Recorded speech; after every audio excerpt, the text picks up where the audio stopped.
Bueno, las células procariotas.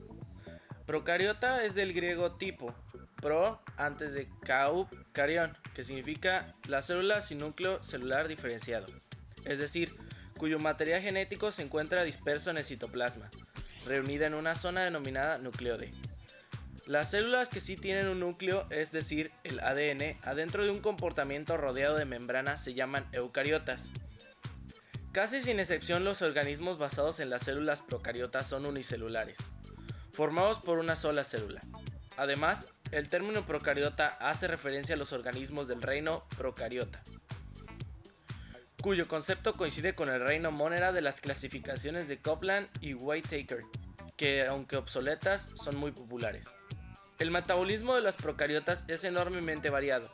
A diferencia de las eucariotas, y muchos resisten condiciones ambientales sorprendentes por los extremos.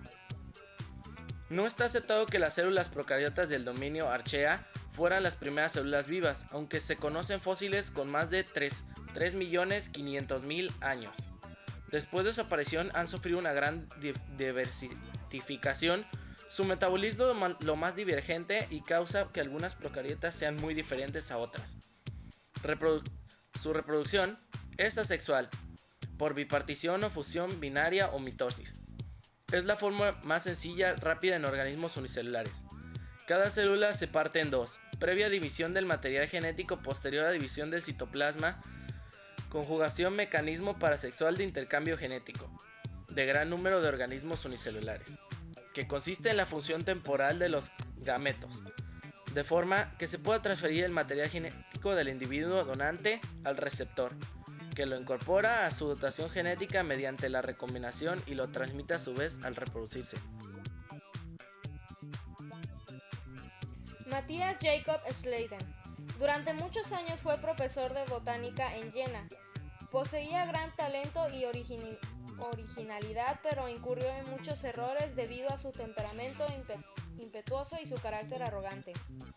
Le desagradaba la visión del momento, que consideraba a la botánica como una ciencia descriptiva y de clasificación sistemática.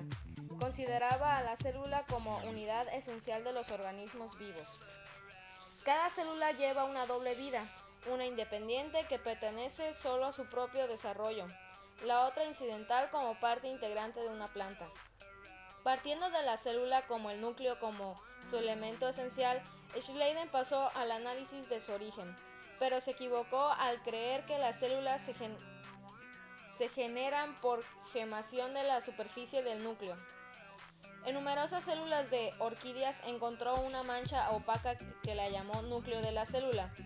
Me ha impresionado la constante presencia de este núcleo en las células de embrión muy jóvenes. Considerando las diversas maneras de presentarse, se ha llegado a la idea de que ha de tener alguna íntima vinculación con el desarrollo de la misma.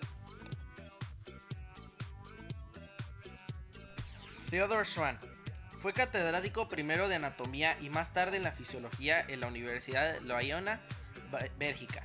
Abandona luego parte de su actividad religiosa, seducido por una concepción de la vida y los seres vivos como grandes máquinas compuestos por engranajes gobernadas por leyes propias sin intervención divina. Se vio muy influido por Schleiden, quien al comentarle la importancia del núcleo en el desarrollo de las células vegetales, le recuerda su observación de un fenómeno similar en el desarrollo de las células animales. Durante su desarrollo, estas células manifiestan fenómenos análogos a los de los vegetales. Membrana celular. Los contenidos celulares, los núcleos en los animales son análogos a las partes que tienen nombre semejante en las plantas. Llegando a las siguientes conclusiones. La planta y el animal entero está compuesto por células y por sustancias segregadas por las células. Las células tienen una vida que es, en cierto modo, propia. La vida individual de todas las células se halla sometida a la de todo el organismo.